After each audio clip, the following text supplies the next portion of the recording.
Welcome to Kaula Celebrity Kitchen Magic.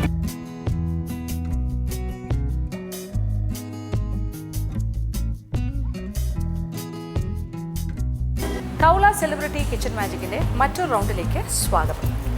ഇത് മറ്റൊരു round എന്ന് നമുക്ക് പറയാൻ സാധിക്കില്ല, കാര്യം നമ്മൾ കുറേ റൗണ്ട്സിലൂടെ കടന്നു പോയിട്ട് ഇത് കുറച്ച് പ്രധാനപ്പെട്ട ഒരു റൗണ്ടായിട്ട് തന്നെ കാറ്റഗറൈസ് ചെയ്യണം. കാരണം ഇനി അവർ തയ്യാറാക്കേണ്ട വിഭവങ്ങൾ എന്താണെന്ന് ചോദിച്ചാൽ ഒരുവിധം നമ്മൾക്ക് അറിയുന്നത് അല്ലെങ്കിൽ നിങ്ങൾ കാണാൻ ആഗ്രഹിക്കുന്നത് അത്തരം വിഭവങ്ങളെല്ലാം തന്നെ പല റൗണ്ട്സിലൂടെ അവർ ചെയ്തു കഴിഞ്ഞു. അപ്പോൾ മത്സരാർത്ഥികൾ കടന്നുപോയ റൗണ്ട്സിനെ കുറിച്ച് ഓർമ്മിപ്പിക്കുകയാണെങ്കിൽ ഫ്രണ്ട്സ് റൗണ്ട് കഴിഞ്ഞു, ഫാമിലി റൗണ്ട് കഴിഞ്ഞു, പിന്നെന്താ പറയുക സർപ്രൈസ് റൗണ്ട് കഴിഞ്ഞു, പിന്നെ ബഡ്ജറ്റ് റൗണ്ട്, പിന്നെ ഇങ്ങനെ പുഡിങ്സ് ആൻഡ് കേക്ക്സ്, അങ്ങനെ ഒത്തിരി മനോഹരമായ റൗണ്ട്സിലൂടെയാണ് കടന്നുപോയത് ഈ മത്സരം. അപ്പോൾ നമ്മളിപ്പോൾ ഒരു പ്രത്യേക അവസ്ഥയിൽ വന്ന് നിൽക്കുകയാണ്. അതായത് ഒരു മത്സരം എന്ന് പറയുമ്പോൾ അതിന് ജയവും തോൽവിയും എല്ലാം ഉണ്ടാകും. അപ്പോൾ എല്ലാ മത്സരാർത്ഥികളും അവസാനം വരെയും എത്തില്ല. കാരണം ഇതിലെ ഏറ്റവും ടോപ്പായിട്ടുള്ള അല്ലെങ്കിൽ ഏറ്റവും നന്നായി പാചകം ചെയ്യുന്ന മത്സരാർത്ഥി തന്നെയായിരിക്കും വിന്നർ. അപ്പോൾ ആ ഒരു അവസ്ഥയിലേക്ക് വരണം എന്നുണ്ടെങ്കിൽ ഈ മത്സരത്തിൻ്റെ മറ്റൊരു സ്റ്റേജിലേക്ക് നമ്മൾ കടക്കണം. അപ്പോൾ മത്സരം ഇങ്ങനെ മുറുകിക്കൊണ്ടിരിക്കുവാണ്. അപ്പോൾ ഇതുവരെ നമ്മൾ എലിമിനേഷൻ പ്രോസസ്സിലൂടെയൊന്നും പോയിട്ടില്ല. പക്ഷേ ഇനി നമ്മൾ എലിമിനേഷനെല്ലാം കാണേണ്ട കാഴ്ചകൾ തന്നെയാണ്. അതുകൊണ്ട് തന്നെ ഈ റൗണ്ടിന് ഒരു പ്രത്യേകതയുണ്ട്. ഇതൊരു സെമി ഫൈനൽ റൗണ്ട് എന്ന് തന്നെ നമുക്ക് പറയാം. നമ്മളുടെ 10 മത്സരാർത്ഥികളും പരസ്പരം ശരിക്കും മത്സരിക്കാൻ പോകുന്നത് ഈ റൗണ്ടിൽ തന്നെയാണ്. വളരെ വ്യത്യസ്തമായ ടഫായിട്ടുള്ളൊരു റൗണ്ടായിരിക്കും ഇത്. അപ്പോൾ എന്തായാലും ക്വസ്റ്റ്യൻ പേപ്പർ ഒന്നും നേരത്തെ കൊടുത്തിട്ടില്ല. അവർക്ക് കുറച്ച് ഏരിയാസ് ഓഫ് വർക്ക്, അതായത് ഏതെല്ലാം ഒരു സിലബസ് പോലെ കുറച്ച് കാര്യങ്ങൾ പറഞ്ഞു കൊടുത്തിട്ടുണ്ട്. ഏതെല്ലാം ഭാഗത്തു നിന്നാണ് നോക്കിയിട്ട് വരേണ്ടത്, പഠിച്ചിട്ട് വരേണ്ടത്, അതിൽ നിന്നും ഒരു പ്രധാനപ്പെട്ട ചോദ്യമായിരിക്കും അവർക്കായിട്ട് കൊടുക്കുന്നത്. അപ്പോൾ അതിലൊരു സസ്പെൻസ് ഇല്ലേ, ആ സസ്പെൻസ് കാണുക, മത്സരാർത്ഥികളുടെ മറ്റ് വിശേഷങ്ങൾ, അവരുടെ മത്സരം നന്നായിട്ട് കാണുക, ആസ്വദിക്കുക.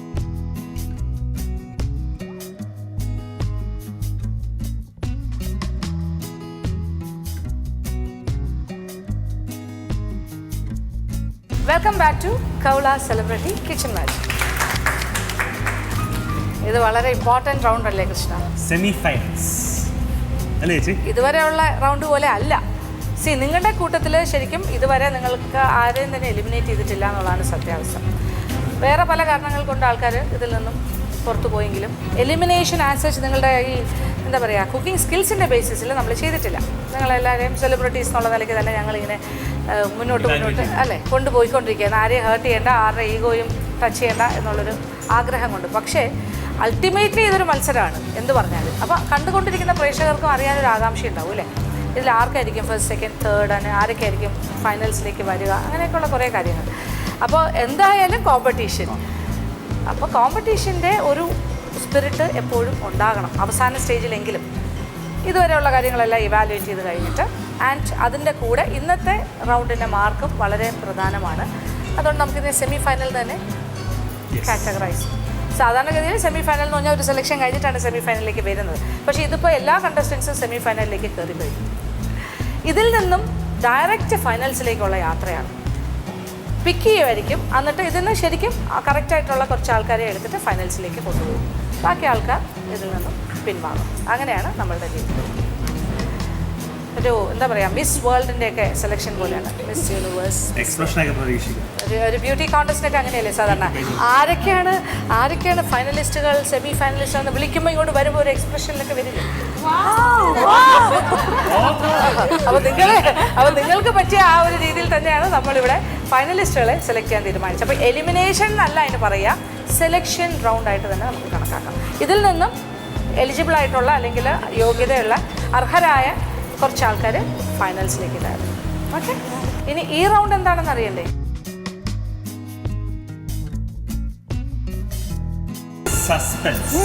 സിലബസ് ഒക്കെ കിട്ടിയല്ലോ അല്ലേ, പഠിക്കേണ്ട ഏരിയ ഒക്കെ പറഞ്ഞു തന്നിരുന്നു. 11 സ്റ്റേറ്റിലെ ഭക്ഷണ കാര്യങ്ങൾ മനസ്സിലാക്കിയിട്ട് വരിക എന്ന് പറഞ്ഞു. അതിൽ നിന്നും ഏതെങ്കിലും ഒരു സ്റ്റേറ്റിൻ്റെ പ്രധാനപ്പെട്ട വിഭവങ്ങൾ തയ്യാറാക്കാനായിരിക്കും നമ്മൾ ആവശ്യപ്പെടുക. കേരള അല്ലാന്ന് പറഞ്ഞിട്ടുണ്ടല്ലോ നമ്മൾ. കേരളയെ കൊണ്ട് അവർ വരില്ല. എൻ്റെ കേരളമല്ല, ഇന്ത്യയിലെ പ്രധാനപ്പെട്ട മറ്റ് സംസ്ഥാനങ്ങളിൽ നിന്നും നല്ല ഭക്ഷണ സംസ്കാരമുള്ള സ്ഥലങ്ങളിൽ നിന്ന്. അപ്പോൾ നിങ്ങളെല്ലാം തയ്യാറാണല്ലോ? ആർക്കും ഒരു ഉത്തരവില്ല, കയ്യിലങ്ങനെ ചേർത്ത് പിടിച്ച്. ഓക്കെ, നമുക്ക് പറയാം. ഓക്കെ, അപ്പോൾ ഇതിൽ തന്നെ ഒരു കാര്യം കൂടി ഉണ്ട്. നിങ്ങളിപ്പോൾ 10 കണ്ടസ്റ്റൻസ്. അതിൽ ഒരു 5 പേര് ആദ്യം കുക്ക് ചെയ്യുന്ന ആൾക്കാർ, 5 പേര് എൻ്റർടൈൻമെൻറ്റ് സോണിൽ പോയി നിങ്ങളുടെ എന്താ പറയുക ഡാൻസ്, പാട്ട്, അങ്ങനെയുള്ള കലാ ഇത് കാണിക്കുകയാണ്. അപ്പോൾ അതുകൊണ്ട് തന്നെ ആദ്യത്തെ 5 പേർക്ക് ഒരു സ്റ്റേറ്റിലെയും സെക്കൻഡ് ഹാഫിൽ വരുന്ന 5 പേർക്ക് മറ്റൊരു സ്റ്റേറ്റുമായിരിക്കും നിങ്ങളുടെ സസ്പെൻസ് കീപ്പ് ചെയ്യാൻ. കാര്യം അല്ലെങ്കിൽ എല്ലാവർക്കും ഇപ്പോഴേ അങ്ങനെ പറ്റും. നിങ്ങൾ ഡാൻസ് ചെയ്യാൻ പോകുമ്പോൾ ഇങ്ങനെ ഈ ക്വസ്റ്റ്യൻ പേപ്പർ ചോർന്നു പോകില്ലേ? അതുകൊണ്ട് അത് വേണ്ട. ആദ്യത്തെ 5 ആൾക്കാർ ഒരു സംസ്ഥാനത്തിൻ്റെ വിഭവങ്ങൾ തയ്യാറാക്കുന്നു. ആ ക്വസ്റ്റ്യൻ പേപ്പർ മാത്രമേ ഇപ്പോൾ പറയുള്ളൂ. ബാക്കി 5 പേരുടെ ക്വസ്റ്റ്യൻ നിങ്ങൾ കുക്ക് ചെയ്യാൻ വരുമ്പോൾ പറയുന്നതാണ്. അപ്പോൾ ആദ്യത്തെ 5 ആൾക്കാരുടെ പേര് പറയാം. ഫസ്റ്റ് റൗണ്ടിൽ കുക്ക് ചെയ്യുന്ന ആൾക്കാർ, പാചകം ചെയ്യുന്ന ആൾക്കാർ: അഞ്ജു, യെസ്, സരിക, ടിമ്പിൾ, എന്താ പറയുക ചാരുത ആൻഡ് സംഗീത. നിങ്ങൾ 5 പേരാണ് ഫസ്റ്റ് റൗണ്ട്. ഫസ്റ്റ് റൗണ്ട് എന്തായിരിക്കും? നിങ്ങൾക്ക് 5 പേർക്കും ഉള്ള വിഭവങ്ങൾ സാധാരണ നമ്മുടെ ഓരോ എപ്പിസോഡ് കഴിയുമ്പോൾ ഫസ്റ്റ് റൗണ്ട് എന്നുള്ള ആൾക്കാർക്ക് ഓ ഞാൻ ഫസ്റ്റ് റൗണ്ടിൽ കയറി, ഇതിപ്പോ ഒരു എക്സ്പ്രഷൻ ഒന്നും ഇല്ല കേട്ടോ. അയ്യോ ഞാൻ ഫസ്റ്റ് റൗണ്ടിൽ കയറി ആണ്, പക്ഷെ എന്നാലും വേഗം തീർത്തിട്ട് പോവാമല്ലോ. ആ സസ്പെൻസ് ലെവല് കുറയുമല്ലോ. സെക്കൻഡ് റൗണ്ടിലെ ആൾക്കാർ ആലോചിക്കും എന്താണ് ഞങ്ങളുടെ സസ്പെൻസ്. പക്ഷേ എന്തായാലും ഇതല്ല എന്നുള്ളത് അറിയുന്നതുകൊണ്ട് ഒരു സമാധാനമുണ്ട്. നിങ്ങൾക്ക് വേറെ ക്വസ്റ്റ്യൻ, അവർക്ക് വേറെ ക്വസ്റ്റ്യൻ പേപ്പർ. അപ്പോൾ നിങ്ങളുടെ ക്വസ്റ്റ്യൻ പേപ്പർ അറിയേണ്ടത് എന്താണെന്ന്, നിങ്ങൾക്ക് 5 പേർക്കും നിങ്ങൾ തയ്യാറാക്കേണ്ട ഒരു ലഞ്ചാണ് തയ്യാറാക്കേണ്ടത്. അതായത് ഉച്ചയ്ക്കുള്ള ഭക്ഷണം.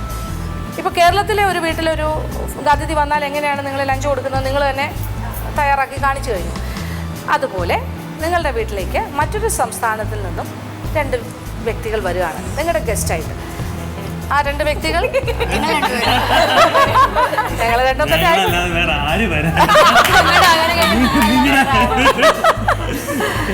അപ്പോൾ ഞങ്ങൾ 2 അതിഥികൾ പാവങ്ങൾ വരുന്നുണ്ട്. അപ്പോൾ ഞങ്ങൾക്ക് വേണ്ടിയിട്ട്, പക്ഷെ ഞങ്ങൾ ഈ സ്റ്റേറ്റിലെ ആൾക്കാരല്ല, സോറി, ഞങ്ങൾ വേറെ സ്റ്റേറ്റിൽ നിന്നാണ്. അപ്പോൾ ഞങ്ങളുടെ സ്റ്റേറ്റിലുള്ള ഭക്ഷണം തന്ന് ഞങ്ങളെ സർപ്രൈസ് ചെയ്യിക്കുകയാണ് നിങ്ങൾ. കേരളത്തിൽ വരുമ്പോൾ അല്ലേ, കേരളത്തിൽ വരുമ്പോഴും നിങ്ങൾ പറയുകയാണ് നിങ്ങൾ ഞങ്ങളുടെ സംസ്ഥാനത്തിൻ്റെ വിഭവങ്ങൾ തയ്യാറാക്കി വെച്ച് കഴിയുമ്പോൾ ഞങ്ങൾ അതിശയിക്കുകയാണ്. എങ്ങനെ നിങ്ങൾക്ക് മനസ്സിലായി ഇത് ഞങ്ങൾക്ക് വേണ്ടി ഇതൊക്കെ തയ്യാറാക്കാൻ? എന്ത് സന്തോഷം അല്ലേ! നിങ്ങൾ അത്രയ്ക്ക് നിങ്ങൾ അതിഥികളെ അങ്ങനെ സൽക്കരിക്കുന്ന ആൾക്കാരാണ്. അപ്പോൾ സംസ്ഥാനത്തിൻ്റെ പേര് പറയാം അല്ലേ. ഞങ്ങൾ വരാൻ പോകുന്നത് ഏത് സ്റ്റേറ്റിൽ നിന്നാണെന്നറിയോ? ഞങ്ങൾ വരുന്നത്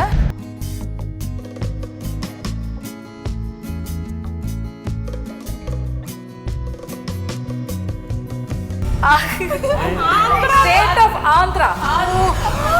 ഞങ്ങൾ ആന്ധ്രാപ്രദേശിൽ നിന്ന് വരുന്ന 2 വ്യക്തികളാണ്. ആന്ധ്ര സ്റ്റേറ്റിലെ ലഞ്ചാണ് ഞങ്ങൾക്ക് വേണ്ടത്. അതിഥികൾ നേരത്തെ വിഭവങ്ങൾ പറഞ്ഞിട്ട് വരുന്ന അതിഥികളെ കണ്ടിട്ടുണ്ടോ? അതുവരെ പറഞ്ഞു തരുന്നുണ്ട്. ഞങ്ങൾ വരുന്നുണ്ട്, ഞങ്ങൾക്ക് നിങ്ങൾ തയ്യാറാക്കി തന്നാൽ ഞങ്ങൾക്ക് ലഞ്ച് തയ്യാറാക്കി തരാം. അപ്പോൾ ആന്ധ്ര സ്റ്റൈൽ ലഞ്ച് ആണ് നിങ്ങളുടെ സെമി ഫൈനൽ റൗണ്ടിൽ ആദ്യത്തെ 5 പേരും തയ്യാറാക്കുന്നത്. ബാക്കി 5 ആൾക്കാർ എൻ്റർടൈൻമെൻറ്റ് സോണിലേക്ക് പോകാം. അപ്പം നിങ്ങൾ നെക്സ്റ്റും ലഞ്ച് തന്നെ ആയിരിക്കും, പക്ഷേ അത് മലയാളം സ്റ്റേറ്റ് ആയിരിക്കും. അപ്പം ഈ 5 ആൾക്കാരും കൂടി തെലങ്കാന വിഭവങ്ങൾ തയ്യാറാക്കുക. തെലങ്കാന വെച്ചാൽ ആന്ധ്ര എന്ന് പറയുമ്പോൾ ഒരുപാട് കാര്യങ്ങൾ അതിൽ വരും. അതിൻ്റെ ഉള്ളിൽ ആന്ധ്രാപ്രദേശിനകത്ത് വരുന്ന എല്ലാ ഭാഗങ്ങളിലും പല ടൈപ്പ് ഓഫ് ഫുഡ്, പിന്നെ എന്താ പറയുക, ഒരു ഭക്ഷണ സംസ്കാരമുള്ള സ്ഥലമാണ്. നോൺ വെജ് ഉണ്ട്, വെജ് ഉണ്ട്. അവർക്ക് അവരുടേതായ ഒരു രീതിയുണ്ട്, ഉണ്ടാക്കുന്ന രീതിയുണ്ട്. ഇൻഗ്രീഡിയൻസിൻ്റെ കാര്യത്തിൽ അവർക്ക് ചില ഇഷ്ടങ്ങളുണ്ട്, ചില പ്രത്യേക ഭോജനം ചാല ബാഗുണ്ട്. പറഞ്ഞു കഴിഞ്ഞു. ലാംഗ്വേജും മാറി. ആന്ധ്ര ഫുഡിൻ്റെ എക്സ്പേർട്ടാണ് പുള്ളിക്കൊരു. ആന്ധ്ര അല്ലേ, you have an Andhra restaurant also, Andhra meals. അതുകൊണ്ട് നിങ്ങൾ കൃത്യമായി ആന്ധ്ര സമയം ഒരു 2 hours കൊടുക്കും, മോർ ദാൻ ഇനഫ്. 2 മണിക്കൂർ. ഓക്കെ, ഒരു നല്ലൊരു ലഞ്ച് തയ്യാറാക്കാനുള്ള സമയമുണ്ട്. 2 മണിക്കൂറാണ് നിങ്ങളുടെ 2 മണിക്കൂർ. തിരക്കേടില്ല അല്ലേ, 2 മണിക്കൂറാവാം. ഓക്കെ. പിന്നെ ഇവിടെ നിങ്ങൾക്ക് ചേരുവകളെല്ലാം തന്നെ ഇത് സൗത്ത് ഇന്ത്യൻ സ്റ്റൈൽ ആയതുകൊണ്ട് തന്നെ ഇവിടെ എല്ലാ പറയുന്ന നിങ്ങൾക്ക് ആവശ്യമുള്ള എല്ലാ ചേരുവകളും ഇവിടെ ഉണ്ടാവും. അതിൽ നിന്നും സെലക്ട് ചെയ്യുക. ഉണ്ടാകും. All the best. All the best. Okay.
ചാരുതയും കൈവിട്ട് നിൽക്കുവാണോ? തീർച്ചയായും. പോയ ടേബിളിലൊന്നും അവരൊന്നും ഹാപ്പി അല്ല. അല്ല, ആകെ കൂടെ നമുക്ക് നോർത്ത് ഇന്ത്യൻ എന്ന് പറഞ്ഞാൽ അറ്റ്ലീസ്റ്റ് എന്തെങ്കിലും കഴിച്ചിട്ടൊരു ഇതുണ്ട്. ഇത് വളരെ സ്പെഷ്യലായിട്ട് ചില ഹോട്ടൽസിൽ മാത്രം കിട്ടുന്നതുകൊണ്ട് നമ്മൾ അത്രയും ട്രൈ ചെയ്തിട്ടില്ല.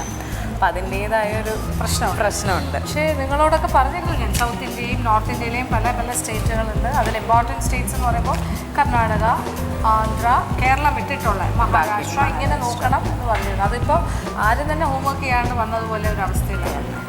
അപ്പോൾ എന്താണ് ഇപ്പോൾ ചാരു ചെയ്യാൻ ഉദ്ദേശിക്കുന്നത്? ആന്ധ്ര എന്നുള്ള ഹൈദരാബാദി ബിരിയാണി അവരുടെ ഒരു ഇതല്ല.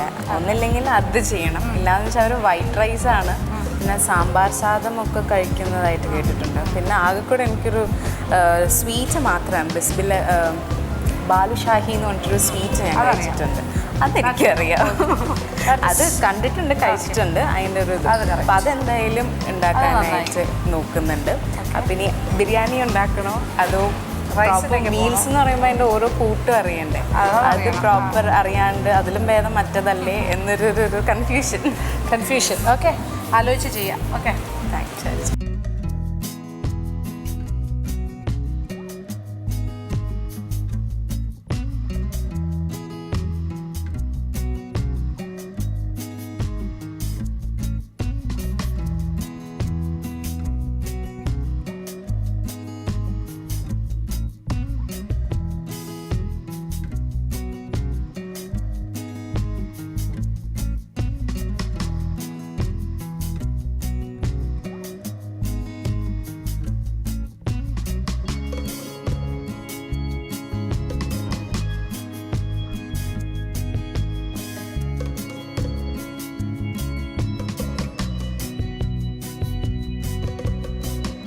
ഹലോ, നമസ്കാരം. അപ്പോൾ ഇന്ന് ഞങ്ങളുടെ റൗണ്ട് കേട്ടിലോ ആന്ധ്ര മീൽസാണ് വേണ്ടത്.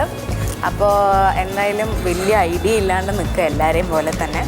എന്നാലും ഒരു പരീക്ഷണത്തിന് ഞാൻ മുതിരുകയാണ്. അപ്പോൾ ഇന്ന് എനിക്ക് എന്തായാലും ആന്ധ്ര ഒരു മീലിൻ്റെ, ഇപ്പോൾ നമ്മൾ കേരളത്തിലൊക്കെ അവിയൽ, കൂട്ടുകറി, സാമ്പാർ, പരിപ്പ് അങ്ങനെ കുറേ ഉണ്ടാവില്ല, അതൊന്നും എനിക്ക് കറക്റ്റായിട്ട് അറിഞ്ഞുകൂടാ. അപ്പോൾ അതുകൊണ്ടൊരു റിസ്ക്കിന് ഞാൻ എടുക്കുന്നില്ല. നമ്മുടെ ആന്ധ്രാപ്രദേശിൽ തന്നെ ഹൈദരാബാദ് ബിരിയാണി ഉണ്ടാക്കാനായിട്ട് ഒരു ശ്രമത്തിലാണ് ഞാൻ. കഴിച്ചിട്ടുണ്ട് എന്നല്ലാണ്ട് ഇതുവരെ ഉണ്ടാക്കിയിട്ടില്ല. അപ്പോൾ എന്തായാലും ഹൈദരാബാദ് ബിരിയാണി പോലൊരു ബിരിയാണി നമുക്ക് ഉണ്ടാക്കി നോക്കാം. അതുപോലെ തന്നെ ഒരു സ്വീറ്റ് എനിക്ക് ആന്ധ്രാപ്രദേശിൻ്റെ അറിയാം കേട്ടോ, ബാലുഷാഹി എന്ന് പറഞ്ഞിട്ട്. അത് ശരിക്കും നമ്മുടെ ബാദുഷയൊക്കെ പോലെ തന്നെ ബാലുഷാഹി എന്ന് പറഞ്ഞിട്ടൊരു സ്വീറ്റ്, അതും ബിരിയാണിയും അതിൻ്റെ ഒപ്പം ചെറിയൊരു ചിക്കൻ റോസ്റ്റും റൈത്തയും ഉണ്ടാക്കാനാണ് എൻ്റെ തീരുമാനം. അപ്പോൾ എന്തായാലും നമുക്ക് സ്റ്റാർട്ട് ചെയ്യാം. അപ്പോൾ ആദ്യം തന്നെ ഞാൻ അരി കുതിർക്കാനായിട്ട് ഇട്ടിട്ടുണ്ട്. 2 കപ്പ് അരിയാട്ടോ എടുത്തിരിക്കുന്നത്. അത് നമുക്ക് നല്ലോണം വേവിച്ചെടുക്കാം. അപ്പോൾ അതിന് ആദ്യം ചെയ്യേണ്ടത് എന്താണെന്ന് വെച്ച് കഴിഞ്ഞാൽ നമ്മുടെ സാധാ ബിരിയാണി ഉണ്ടാക്കുന്ന പോലെ തന്നെ പട്ട, ഏലക്ക, ഗ്രാമ്പു അങ്ങനെ ഹോൾ സ്പൈസസ് ഇട്ടിട്ട് നെയ്യിലൊന്ന് വഴറ്റി ഈ അരിയും അവിയിട്ടൊന്ന് വഴറ്റി വെള്ളം തിളപ്പിച്ച് അതൊന്ന് ആവിയിൽ വേവിച്ചെടുക്കാം. അപ്പോൾ എന്തായാലും ആ പ്രോസസ്സ് ആദ്യം സ്റ്റാർട്ട് ചെയ്യാം. ബിരിയാണിയുടെ പരിപാടി സ്റ്റാർട്ട് ചെയ്യുക. അതിന് വേണ്ടിയിട്ടൊരു പാത്രം ചൂടാക്കാൻ വെച്ചിട്ടുണ്ട്. അതിലേക്ക് നമുക്ക് നെയ്യും കുറച്ച് എണ്ണയും കൂടെ ഒഴിച്ചിട്ട് നമ്മുടെ മസാലാസൊക്കെ ഒന്ന് വാട്ടിയെടുക്കണം. ഹൈദരാബാദി ബിരിയാണി എന്ന് പറയുമ്പോൾ നല്ലോണം സ്പൈസസ് പൊങ്ങി നിൽക്കുന്ന ഒരു ബിരിയാണി. ഗരം മസാലയാണ് കൂടുതൽ നമുക്ക് ടേസ്റ്റ് ചെയ്യാൻ പറ്റുക. അപ്പോൾ അതുകൊണ്ട് തന്നെ കുറച്ച് കൂടുതൽ നമ്മൾ സാധാ ബിരിയാണീനേക്കാൾ കൂടുതൽ കുറച്ച് ഗരം മസാലയൊക്കെ ആഡ് ചെയ്ത് നമുക്കൊരു ബിരിയാണി ഉണ്ടാക്കി നോക്കാം. അപ്പോൾ എന്തായാലും ഇത് ചൂടാകുമ്പോഴേക്കും വേറൊരു പാത്രത്തിൽ മുട്ട പുഴുങ്ങാനായിട്ട് നമുക്ക് വെള്ളം വയ്ക്കാം.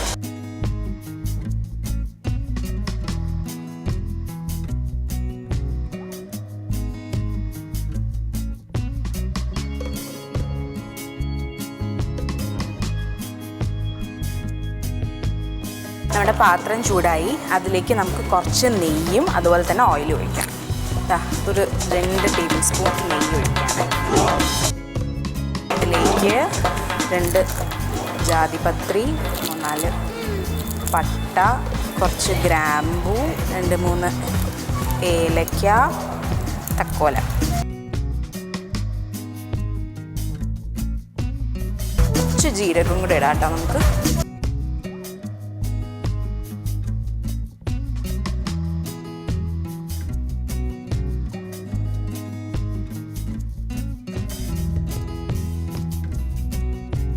ഇതിലേക്ക് കുറച്ച് കാഷ്നട്ട്സും കൂടെ നമുക്ക് ആഡ് ചെയ്യാം.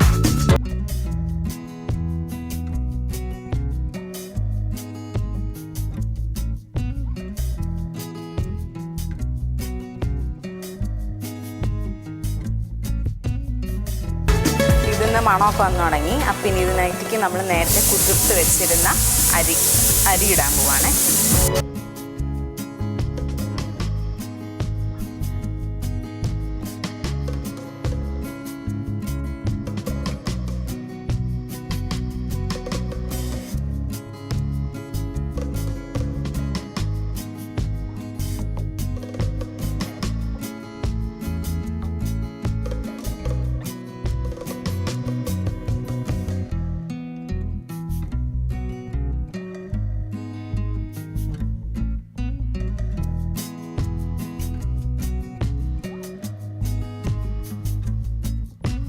ഇപ്പോൾ ഏകദേശം 2 ഗ്ലാസ് അരി എടുത്തിരിക്കുന്നത്. അപ്പോൾ അതിലേക്ക് ഇപ്പോൾ 4 ഗ്ലാസ് വെള്ളം ഒഴിക്കണം.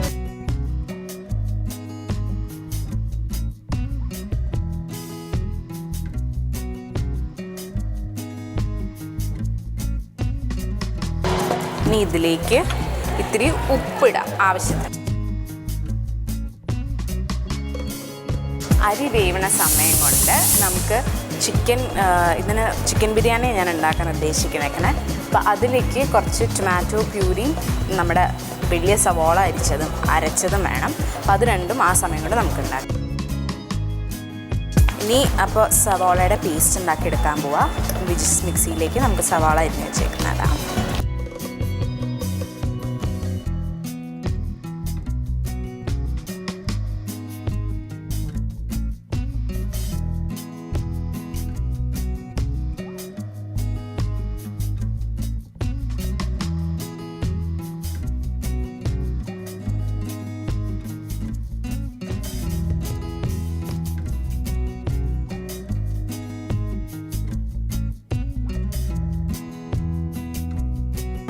നമ്മൾ സവാളയുടെ പേസ്റ്റ് ഉണ്ടാക്കിയെടുത്ത പോലെ തന്നെ തക്കാളിയും കൂടെ അരിച്ചെടുക്കാൻ പോവാം കേട്ടോ.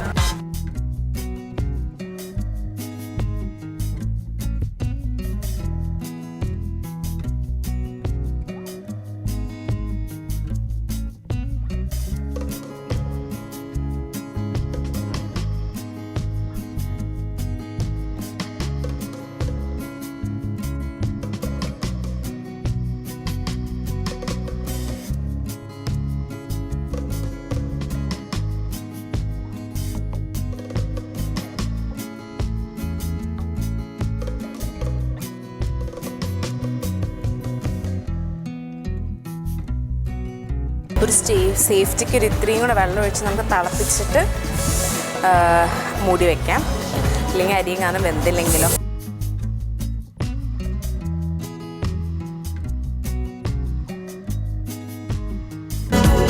ഇതാ അരി ഏകദേശമായി. ഇനി സിമ്മറിലിട്ടിട്ട് നമുക്കിതൊന്ന് മൂടി വയ്ക്കാം.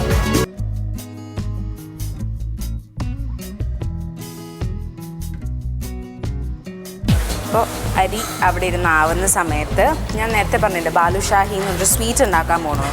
അപ്പോൾ അതിന് നമുക്ക് മാവ് കുഴയ്ക്കണം. അതിന് വേണ്ടിയിട്ട് കുറച്ച് പാല് ചൂടാക്കാൻ പോവാണ്. പാത്രം വെച്ചു, പാലൊഴിച്ചു. ഈ പാത്രത്തിൽ പാല് വെച്ചേക്കണോണ്ട് ആരും ചിരിക്കരുത്. ഇവിടെ ഏറ്റവും ചെറിയ പാത്രം ഇതാണ്, അതുകൊണ്ടാണ് ഇതിൽ ഞാൻ പാല് വെച്ചത്. ചൂട് പാലാകുമ്പോൾ കുറച്ചും കൂടെ സോഫ്റ്റ് ആവുമെന്ന് വെച്ചിട്ടുണ്ട്. അപ്പോൾ എന്തായാലും ഞാൻ ഈ ബാറ്ററിൽ എടുത്തിരിക്കുന്നത് മൈദ മാവ്, അതുപോലെ പഞ്ചസാര പൊടിച്ചത് ചേർത്തു, പഞ്ചസാര ഏലക്കയും കൂടെ പൊടിച്ചത്, പിന്നെ കുറച്ച് നെയ്യ് ഒഴിച്ചിട്ടുണ്ട്. ഇനി ഈ ചൂട് പാലും കൂടെ ഒഴിച്ചിട്ടാണ് കുഴച്ചെടുക്കാൻ പോകണം. പാല് ജസ്റ്റ് ഒന്ന് ചൂടായാൽ മതി, ഒരുപാട് തിളയ്ക്കൊന്നും വേണ്ട. എന്തായാലും ഇത് നമ്മൾ നെയ്യിലിട്ട് വറുത്തെടുക്കാൻ പോവാം. അപ്പം അതിന് ഈ പാല് ചൂടാക്കാനായിട്ട് വയ്ക്കാം. പാലിതാ ചൂടായി വന്നു. ഇനി ഇത് നമുക്ക് ഈ മാവിലേക്ക് ഒഴിക്കാം.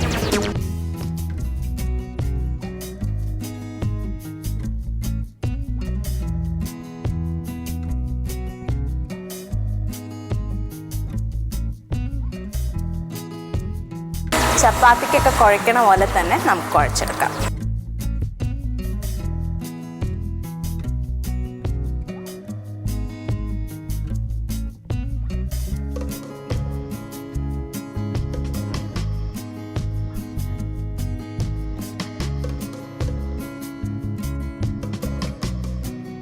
കഴിഞ്ഞ പ്രാവശ്യം സമൂസയ്ക്ക് ഇത് മൈദ കുഴയ്ക്കാൻ പഠിച്ചുകൊണ്ട് എന്തായാലും മൈദ കുഴയ്ക്കാനായിട്ട് പഠിച്ചു. വീട്ടിൽ ചപ്പാത്തി ഉണ്ടാക്കുമ്പോൾ വേഗം ഉണ്ടാക്കാൻ പറ്റും. നല്ല സ്മൂത്തായിട്ട് വന്നിട്ടുണ്ട് മാവ്. ഇനി ഇത് നമുക്ക് കുറച്ച് നേരം ഇവിടെ മാറ്റി വയ്ക്കാം. ബാക്കിയുള്ള പ്രോസസ്സ് കുറച്ച് കഴിഞ്ഞിട്ട് പിന്നെ ബിരിയാണിയിലേക്ക് ചിക്കൻ ഉണ്ടാക്കണ്ടേ, നമുക്ക് അടുത്ത പരിപാടി ചിക്കനിലേക്ക് കിടക്കാം. അപ്പോൾ അതാ മാവ് റെഡിയായി. ഈ മാവ് നമുക്ക് മാറ്റി വയ്ക്കാം. നമുക്കിനി ചിക്കൻ്റെ പരിപാടി നോക്കാം. അപ്പോൾ അതാ പാത്രം ചൂടാക്കാൻ വെച്ചു. നമുക്ക് ചിക്കൻ ജസ്റ്റ് ഒന്ന് വറുത്തെടുക്കാം. എണ്ണ ചൂടാവട്ടെ. ഇതാ ഇവിടെ ഞാൻ ചിക്കൻ, മുളക് പൊടി, മഞ്ഞൾപ്പൊടി, ഗരം മസാല, കുരുമുളക് പൊടി, ഉപ്പ് ഇതൊക്കെ ചേർത്തിട്ട് ചിക്കൻ മാരിനേറ്റ് ചെയ്ത് കുറച്ച് നേരം മുന്നേ വെച്ചിട്ടുണ്ട്. ഈ ചിക്കൻ ജസ്റ്റ് ഒന്ന് ഷാലോ ഫ്രൈ ചെയ്താൽ മതി, ഒരുപാട് ഫ്രൈ ചെയ്യണ്ട. ജസ്റ്റ് ഒന്ന് ഷാലോ ഫ്രൈ ചെയ്തിട്ട് നമുക്കെടുക്കാം.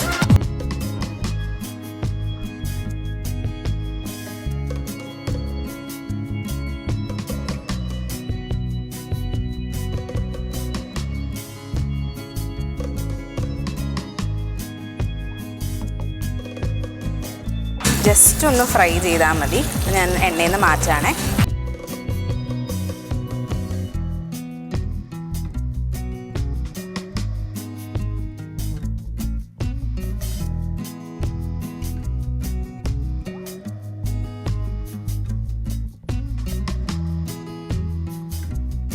അപ്പോൾ ഇനി അതിൻ്റെ ചിക്കൻ്റെ ഗ്രേവി ഉണ്ടാക്കാം. എന്നിട്ട് കുറച്ച് നല്ലെണ്ണ ഒഴിക്കുകയാണ്. ഇതിലേക്ക് ഒരു പീസ് പട്ട, 2 ഏലക്ക, ഒരു ജാതിപത്രി, 2 ഏലക്ക, ഇത്രയും ഇട്ടു. ഇതിലേക്ക് നമ്മൾ നേരത്തെ അരച്ച് വെച്ച ഒണിയൻ പേസ്റ്റ് ചേർക്കാൻ പോവുകയാണ്.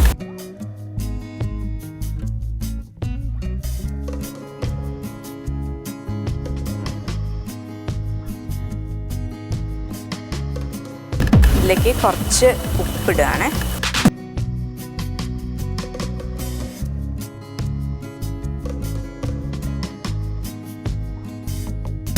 സവോള നല്ലോണം ആ പേസ്റ്റ് നല്ലോണം ഒന്ന് ആ പച്ചമണം മാറി വരുന്ന വരെ ചെയ്തു. ഇനി അതിലേക്ക് കുറച്ച് മുളക് പൊടി, കുറച്ചല്ല നല്ലോണം മുളക് പൊടി. എന്താണെന്ന് വെച്ചാൽ ഈ ആന്ധ്രക്കാരൊക്കെ ശരിക്കും കാര സാപ്പാട് കഴിക്കുന്ന ആൾക്കാരാണ് ഞാൻ പറഞ്ഞു കേട്ടേക്കുന്നത്. ഭയങ്കര എരിവായിരിക്കും അവരുടെ എന്തിലായാലും, എന്ത് കറി ആയാലും അവരുണ്ടാക്കുമ്പോൾ ഭയങ്കരമായിട്ട് എരിവ് മുന്നിട്ട് നിൽക്കുന്ന ആൾക്കാരാണെന്ന് കേട്ടിട്ടുണ്ട്. അപ്പോൾ എന്തായാലും നല്ലോണം എരിവ് അവർക്ക് ഇഷ്ടപ്പെടുന്നതുകൊണ്ട് തന്നെ കുറച്ച് കൂടുതൽ എരിവ് ഇട്ടിട്ടുണ്ട്. അതുപോലെ ഇനി അടുത്ത് ചേർക്കാൻ പോകുന്ന ഗരം മസാല. ഞാൻ പറഞ്ഞില്ലേ നേരത്തെ ബിരിയാണിയിൽ കുറച്ച് മസാലയാണ് ഏറ്റവും കൂടുതൽ മുന്നിട്ട് നിൽക്കുന്നതെന്നാണ്. അപ്പോൾ കുറച്ച് ഗരം മസാല,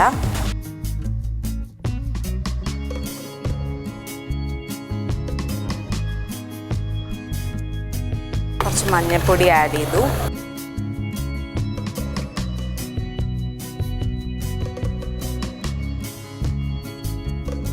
ഇത്തിരി ചിക്കൻ മസാലയാണ്.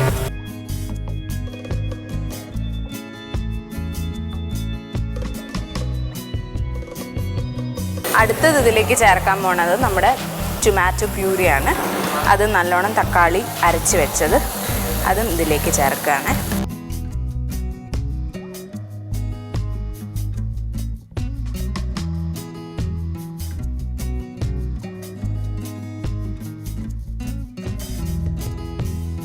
ഇനി നമ്മുടെ ഈ ഗ്രേവിയിലേക്ക് നേരത്തെ വറുത്ത് വെച്ചിരുന്ന ചിക്കൻ ആഡ് ചെയ്യാം.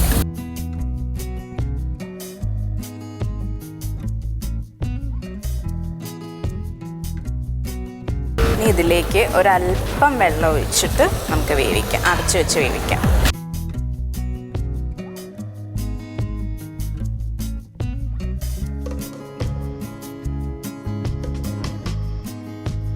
നമ്മുടെ ബിരിയാണി അവിടെ റെഡി ആയിക്കൊണ്ടിരിക്കാം. അപ്പം ഞാൻ അടുത്തത് എന്തായാലും സ്വീറ്റ് റെഡിയാക്കാനുള്ള പരിപാടിയിലാണ്. അപ്പോൾ അതാ നമ്മൾ നേരത്തെ കുഴച്ച് വെച്ച മാവ് ഇത് നമുക്ക് കുറച്ച് ചപ്പാത്തി പോലെ പരത്തിയെടുക്കണം. അപ്പം അതിനായിട്ട് ഇതാ ചെറിയ ഉണ്ടകളാക്കിയിട്ട് നമുക്ക് പരത്തിയെടുക്കാം.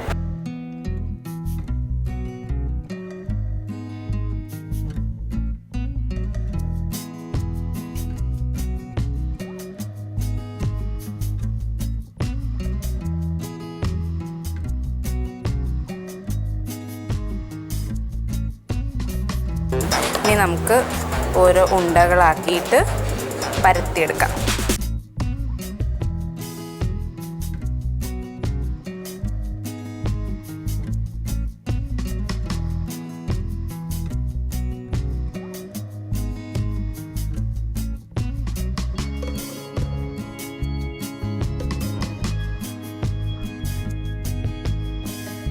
പിന്നെ നമ്മൾ നെയ്യും അരിപ്പൊടിയും കൂടെ മിക്സ് ചെയ്തിട്ട് ഒരു പേസ്റ്റ് പോലെ ആക്കിയെടുക്കണേ.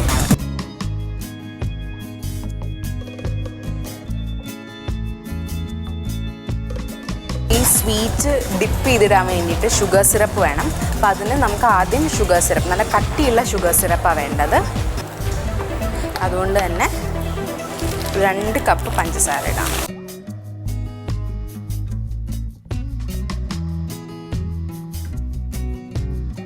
രണ്ട് കപ്പ് പഞ്ചസാരയിലേക്ക് 1 കപ്പ് വെള്ളം ഒഴിക്കാം.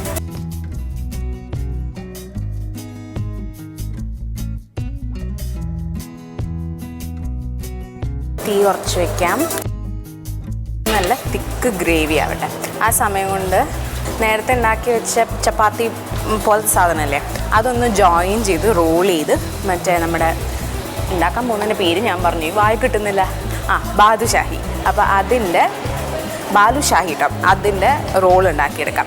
അപ്പോൾ ആദ്യം ചെയ്യേണ്ടത്, ഇതിൽ നമ്മൾ ഉണ്ടാക്കി വെച്ചിരിക്കുന്ന ഒരു ഷീറ്റ് എടുത്തു, മേലെ വെച്ചു. അതിലേക്ക് നമ്മളതായി പേസ്റ്റ് ഒന്ന് അവിടെ ഇവിടെയൊക്കെ ഒന്ന് ആക്കി. ഇതൊരു ജോയിനിങ് ഏജൻ്റ് ആണ് കേട്ടോ.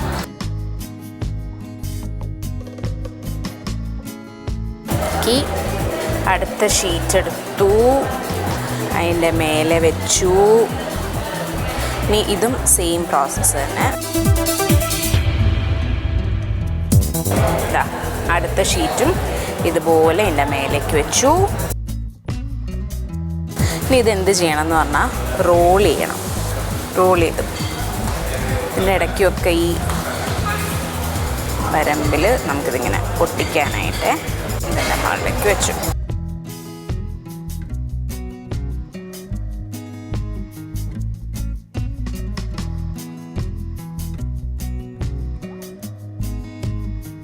ഇതിപ്പോൾ നമുക്കിവിടെ മാറ്റി വയ്ക്കാം. ഇനി ഇതും ഇതുപോലെ തന്നെ റോൾ ചെയ്യാം.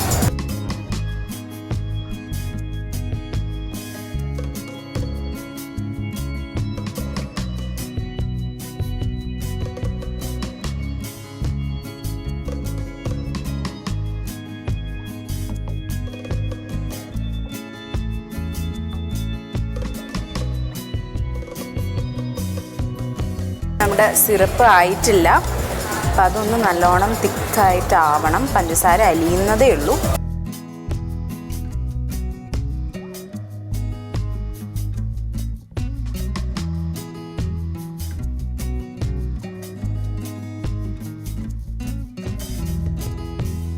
നമ്മൾ നേരത്തെ റോൾ വെച്ചിരുന്ന മൈദയുടെ റോള് ഇപ്പം കട്ട് ചെയ്യാൻ പോവുക. ഇത് സർക്കിളിൽ കട്ട് ചെയ്യണേ.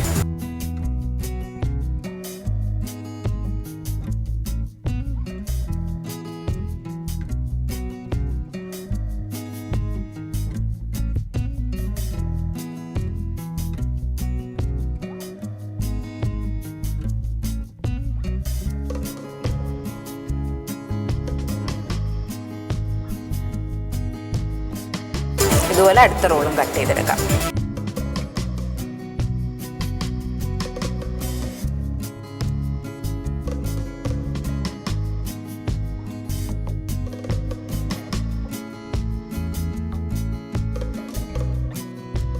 പാൻ ചൂടായി, അതിലേക്ക് നമുക്ക് നെയ്യ് ഒഴിക്കാം.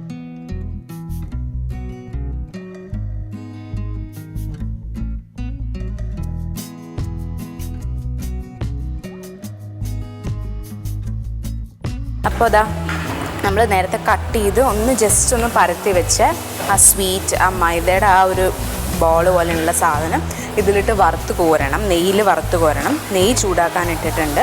നമുക്ക് ചെറിയൊരു പീസ് ഇട്ട് നോക്കാം ആദ്യം ആയോ എന്ന്. ഇത്രയും കൂടെ ചൂടാവാണ്ട് നമുക്കിത് നെയ്യിൽ പൊറിച്ച്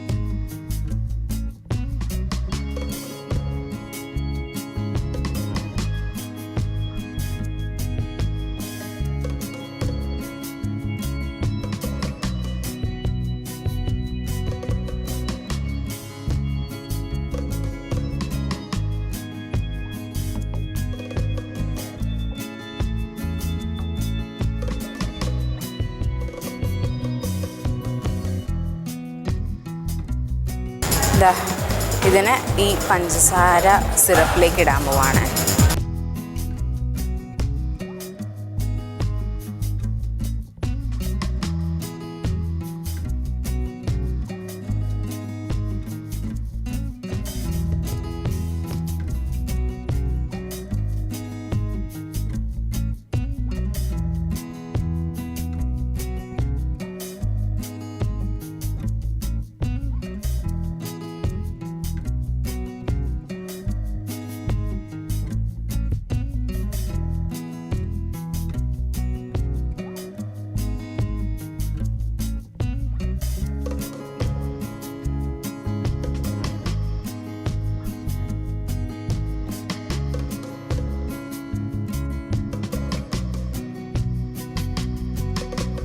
ചാരുതയുടെ സ്വീറ്റ് റെഡി അല്ലേ? കുറച്ച് ready. മൂപ്പ് കൂടുതലാണോ? അത് വേറെ പ്രോപ്പറായിട്ടുള്ളത് വേറെ വഴുത്തുണ്ട്.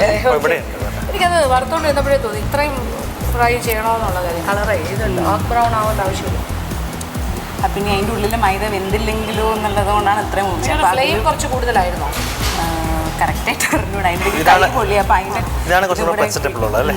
പ്രസൻറ്റബിൾ ആയിട്ടുള്ളത് അതാണ് ഇത് അതാണ് പ്രസൻറ്റ് ചെയ്യാൻ ഇത് ഉദ്ദേശിച്ചിരിക്കുന്നത്. തൽക്കാലത്തേക്ക്. ഇനിയിപ്പം ബിരിയാണിയുടെ പ്രോസസ്സിംഗ് ആണ്. മിക്സിങ് മാത്രം. ഒരുപാട് ജോലിയൊന്നും ഇല്ലായിരുന്നു, അപ്പോൾ എളുപ്പമായി കാര്യങ്ങൾ. ഒരു ബിരിയാണി ജോലിയിൽ ഒരു സ്വീറ്റും കൊണ്ട് ഒതുക്കിയാണ്. ഓക്കെ, ഇനി ബിരിയാണി ദമ്മിൽ ഇടാൻ പോവാണ്. അപ്പം ആദ്യം കുറച്ച് നെയ്യ് ഒഴിക്കാം. ഇനി അതിലേക്ക്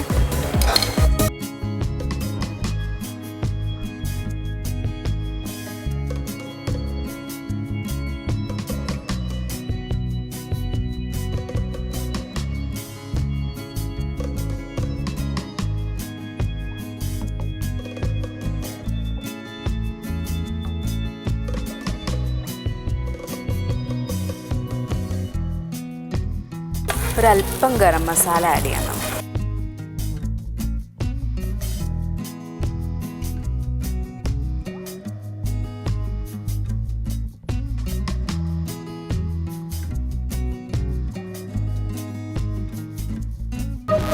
മല്ലിയില ഇടാം.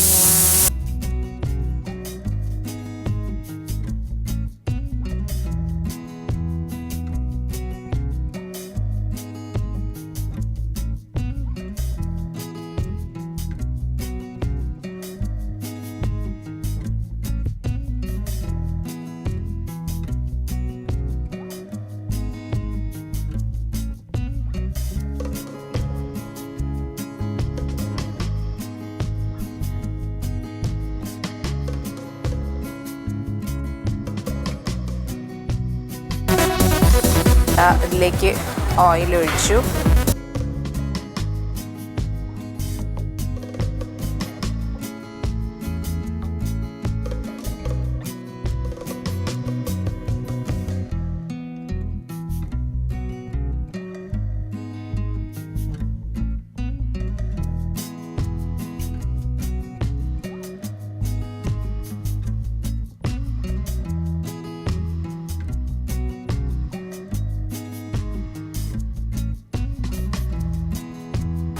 വറുത്ത ചിക്കൻ ഈ ഗ്രേവിയിലേക്ക് ആഡ് ചെയ്യണേ.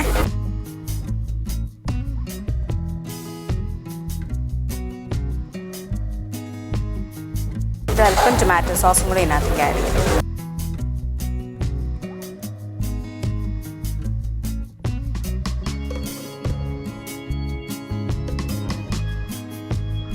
ഫൈനലായിട്ട് കുറച്ച് കാഷ്യൂ നട്ട്സും കൂടെ ചേർക്കാം.